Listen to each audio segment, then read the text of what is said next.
নমস্কার, আমার নাম শ্বেতা মুখার্জি। আমি পেশায় একজন কাউন্সেলিং সাইকোলজিস্ট। আমি আজকে কথা বলবো আমাদের ইনস্টিটিউশন এভলিউশন গাইডেন্স একাডেমির সম্বন্ধে।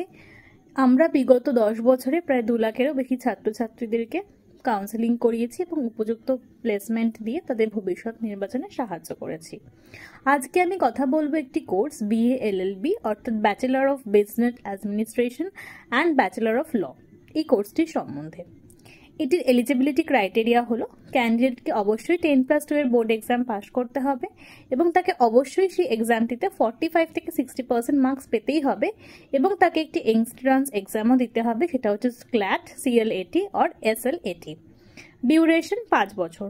কোর্স শেষের পর যে সুযোগগুলি রয়েছে সেগুলি হলো corporate lawyer, in house legal advisor, mergers and acquisition lawyer, legal consultancy, legal consultant, legal expertise, legal roles in government and public sector, public prosecutor। এছাড়া অন্যান্য লিগাল রোলসগুলি হলো অ্যাডভোকেট বা লয়ার, জাজ, company secretary, legal writer, business related roles, human resource manager, business administration আর intellectual property lawyer. ধন্যবাদ।